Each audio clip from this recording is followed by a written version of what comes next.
Para averiguar cómo está yendo el negocio, debemos disponer de los dos estados contables básicos, el balance y la cuenta de pérdidas y ganancias, ya que muestran lo que ha acontecido en el negocio durante un periodo de tiempo. Interpretar la información que suministran ambos estados contables es fundamental, no solo porque nos permiten ver cómo está yendo el negocio, sino además porque son la carta de presentación frente a terceros. Son el escaparate, la vitrina financiera del negocio.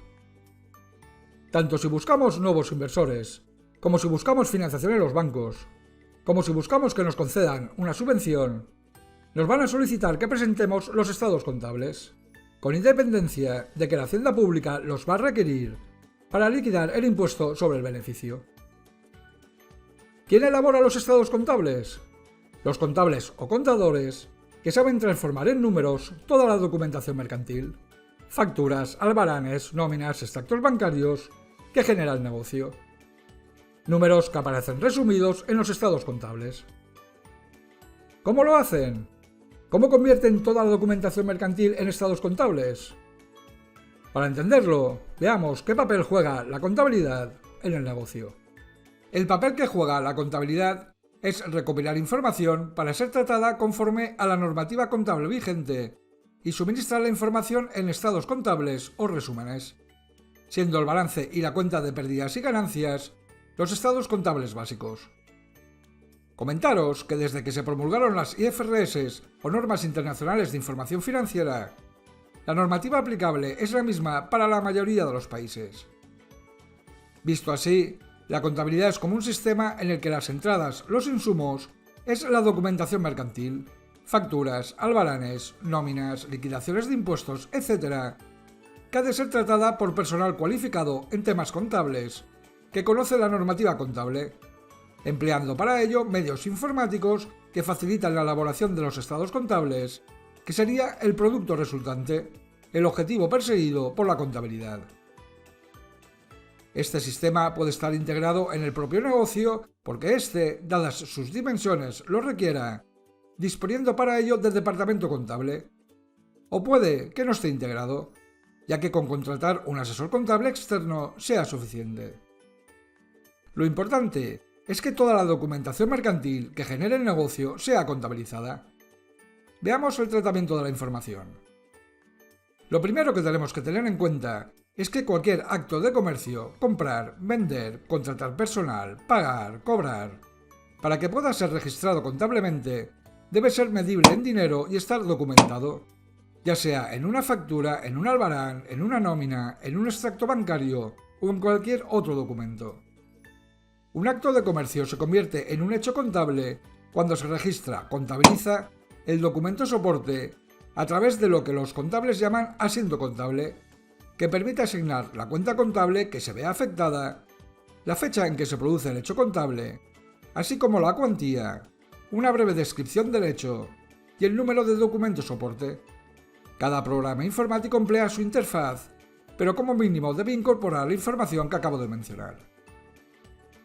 Mediante el registro de las cuentas contables se deja constancia cronológica, día por día, de las operaciones comerciales que se han realizado en el negocio. La secuencia cronológica de los asientos contables conforma lo que los contables denominan libro diario, que no se trata de un modelo convencional de libro, sino de listados de ordenador.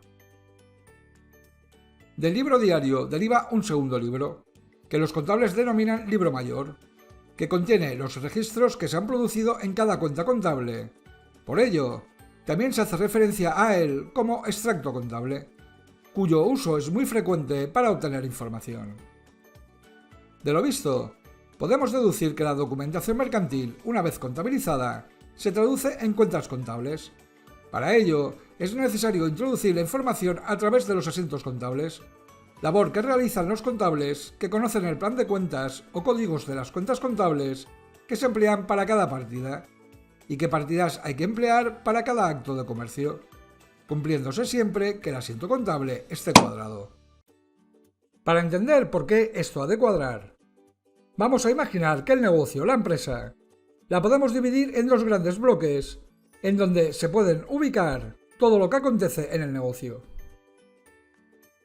En el bloque derecho ubicaremos todo lo que tiene que ver con el origen, es decir, cómo se obtiene todo lo que aparece en el bloque izquierdo, que muestra el destino de lo que se ha obtenido. En otras palabras, el bloque derecho muestra todas las fuentes que suministran recursos, tanto las propias como las ajenas, es decir, cómo se produce la financiación del negocio.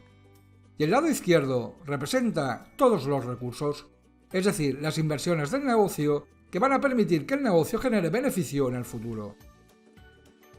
Un recurso es aquello a lo que se recurre para alcanzar lo que se pretende. En un negocio lo que se pretende es generar beneficio. Luego los recursos de un negocio es aquello a lo que se recurre para generar beneficio, siendo el dinero el recurso por excelencia porque permite adquirir otros recursos. Si el bloque derecho representa todas las fuentes de financiación que han suministrado los recursos y el lado izquierdo representa todos los recursos, los dos bloques han de tener el mismo tamaño, han de sumar igual. Esto siempre tendrá que estar equilibrado como en una balanza. En el ámbito contable, esta imagen representa el balance. Al lado izquierdo se le llama activo y en el lado derecho se distingue entre el patrimonio y el pasivo. Así es como ve el negocio un contable, y así es como lo ve un financiero, que tiene dividido el cerebro en dos grandes magnitudes, inversiones y financiación, estando obsesionado con el dinero, mientras que un contable tiene el cerebro dividido en debe y haber, estando obsesionado con los números. Términos debe y haber que nada tienen que ver con la expresión debe de haber. Sepamos que en la práctica contable, el término debe hace referencia al lado izquierdo de una cuenta contable y el término haber al lado derecho. El cerebro de un contable es una gran cuenta contable. Luego, desde el punto de vista contable, el balance se divide en dos grandes bloques. El bloque derecho, que contiene toda la financiación del negocio, distinguiendo entre las fuentes propias del negocio, el patrimonio, y las fuentes ajenas al negocio, el pasivo. Y el bloque izquierdo, que contiene todas las inversiones del negocio, que contablemente se denomina activo. De forma que el activo es igual al patrimonio más el pasivo, o lo que es lo mismo, el patrimonio es igual al activo menos el pasivo. A esta sencilla igualdad se le conoce como ecuación fundamental del patrimonio, que siempre se cumple. Esta ecuación fundamental del patrimonio postula que lo que realmente es del negocio, lo que es suyo, el patrimonio, es igual a lo que tiene el activo menos lo que debe el pasivo. Así de simple. Cuando el negocio se inicia con la aportación del emprendedor, normalmente en forma de dinero, el negocio recibe su capital para poder iniciar su actividad. El capital es del negocio, es suyo, por eso forma parte del patrimonio del negocio. El negocio recibe el recurso por excelencia, el dinero, que le permitirá adquirir otros recursos e incurrir en los gastos necesarios para poder llevar a cabo la actividad del negocio, explotar el negocio. Para desarrollar su actividad, a medida que transcurre el tiempo, el negocio genera ingresos por la venta de productos o la prestación de servicios. Realiza compras de género, parte de las cuales puede que las deba a los proveedores. Realiza ventas de género, parte de las cuales pueda que se la deban a los clientes. Incurre en gastos, alquiler, asesor, electricidad, publicidad, tasas, etc. Adquiere bienes de larga duración, mobiliario, equipos informáticos. Solicita un préstamo a una entidad financiera, parte del cual puede que lo deba, y un largo etcétera. Para saber cuál es la situación financiera en un momento dado, en una fecha concreta, y así poder comparar con la situación de partida, se debe realizar un cierre contable, un corte. Lo primero que hay que hacer es averiguar lo que ha ganado o perdido el negocio en ese periodo. Para ello, hay que confrontar los ingresos procedentes de las ventas de productos o de la prestación de servicios con los gastos necesarios en los que se ha tenido que incurrir para poder generar susodichos ingresos. En otras palabras, hay que averiguar cómo se ha desempeñado el negocio a lo largo del periodo, es decir, cuál ha sido el resultado. El desempeño del negocio lo muestra la cuenta de pérdidas y ganancias que presenta este aspecto. Si los ingresos generados a lo largo del periodo son superiores a los gastos incurridos, entonces se han generado ganancias. En caso contrario, se han generado pérdidas. Luego, antes de elaborar el balance del final del periodo, hay que elaborar la cuenta de pérdidas y ganancias para obtener el resultado, que es adicionado al capital para poder determinar el nuevo patrimonio del negocio. ya que si durante el periodo el negocio ha generado ganancias, su patrimonio ha tenido que aumentar. Lógico, si el negocio parte con un capital de 1.000 euros y a cabo de un periodo ha ganado 200 euros, su patrimonio, lo que es suyo, al final de ese periodo tiene que ser de 1.200 euros y por lo tanto lo que tiene, el activo, debe ser superior a lo que debe, el pasivo, en 1.200 euros. Una vez se conoce el resultado, ya se puede elaborar el balance de situación final. Ya se puede proceder al cierre contable, que consiste en obtener el saldo de las cuentas contables y verificar que los números que arrojan coinciden con la realidad. El importe que muestran las distintas cuentas contables, que son las partidas que aparecen en balance, deben ser veraces. Es decir, que los datos que arrojan referidos a una fecha concreta, la del cierre contable, coincide con la realidad. Así, el importe que muestra la partida banco debe coincidir con el dinero que hay en las cuentas corrientes del banco. El importe que muestra la partida género debe coincidir con el valor del género inventariado en el negocio. El importe que muestra la partida clientes debe coincidir con la suma de todas las facturas emitidas a los clientes que están pendientes de cobrar. El importe que muestra la partida mobiliario debe coincidir con el coste del mobiliario, descontada la amortización acumulada. Luego veremos por qué. El importe que muestra la partida proveedores debe coincidir con la suma de todas las facturas recibidas de proveedores que están pendientes de pagar. El importe que muestra la partida entidades financieras debe coincidir con la parte del préstamo que está pendiente de reembolso, y así con todas las partidas que aparecen en el balance. Si todo está correcto, se debe seguir cumpliendo la ecuación fundamental del patrimonio. El activo muestra los recursos de que dispone el negocio para seguir generando beneficios, ganancias. Como vimos en el primer consejo, existen recursos que se van a recuperar convirtiéndose en dinero de forma rápida, los que denominamos generadores. En otras palabras, los generadores son los que se van a convertir en líquido, en dinero, en el corto plazo. En terminología contable, a estos recursos se les conoce como activos corrientes o activos circulantes. Y por corto plazo se entiende inferior a un año. Luego, los activos corrientes son los que se recuperan convirtiéndose en líquido en un plazo inferior a un año. Como también vimos en el primer consejo, existen recursos que se van a recuperar convirtiéndose en dinero de una forma más lenta, a lo largo de varios años, los que denominamos facilitadores. En otras palabras, los facilitadores son los que se van a convertir en líquido en el largo plazo. En terminología contable, a estos recursos se les conoce como activos no corrientes o activos fijos, y por largo plazo se entiende igual o superior a un año. Luego, los activos no corrientes son los que se recuperan convirtiéndose en líquido en un plazo igual o superior a un año. Pero recordemos, como vimos en el primer consejo con el ejemplo de la transpaleta, que los activos no corrientes se van desgastando a medida que son usados, a medida que va transcurriendo el tiempo, y a dicho desgaste se le conoce como amortización. La amortización, como reflejo de un gasto que ha permitido generar ingresos, aparece en la cuenta de pérdidas y ganancias. Gasto que se va acumulando en un fondo que se llama amortización acumulada, que aparece en el balance minorando a la partida del activo no corriente que le corresponde. De esta forma, en el activo del balance aparecen los activos no corrientes por el importe que queda pendiente de recuperar.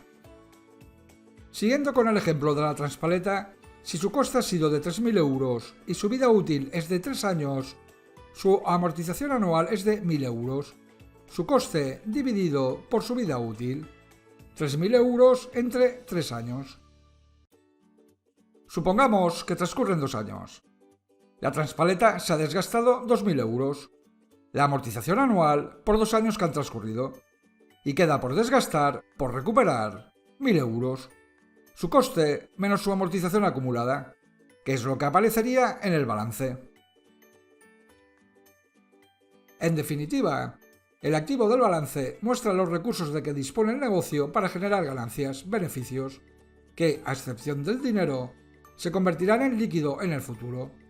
Los que lo hagan en el corto plazo se clasifican como activos corrientes y los que lo hagan en el largo plazo se clasifican como activos no corrientes. Luego, el criterio de clasificación de los activos es en base a la liquidez. Ahora, centrémonos en el pasivo. Un pasivo se genera cuando el negocio recibe algo que se debe, generándose una deuda, un compromiso de pago, que habrá que atender en el futuro a su vencimiento. Son deudas exigibles. Cuando el negocio recibe algo que no genera un compromiso de pago, como es la aportación del emprendedor o una subvención a fondo perdido, no se genera un pasivo, sino que ese algo pasa a formar parte del patrimonio del negocio. Ese algo es no exigible. Pues bien, si el criterio de clasificación que se aplica para el activo se basa en la liquidez, el criterio que se aplica para clasificar las partidas del pasivo se basa en la exigibilidad.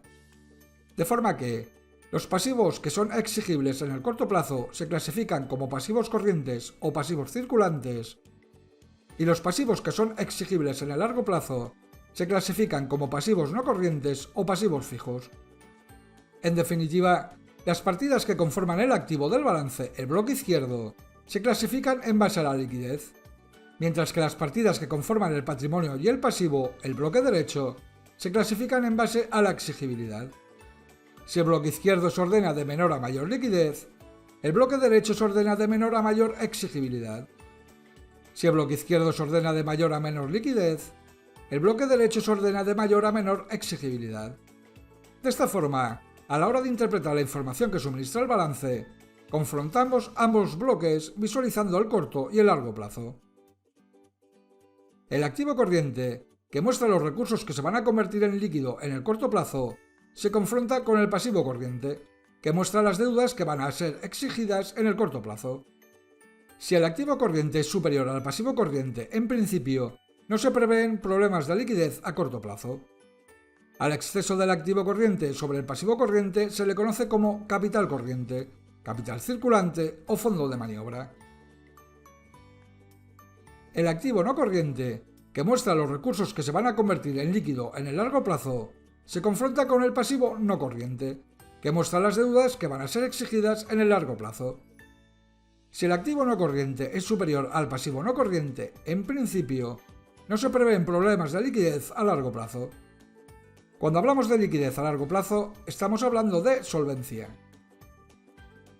Al exceso del activo no corriente sobre el pasivo no corriente se le conoce como capital no corriente o capital fijo.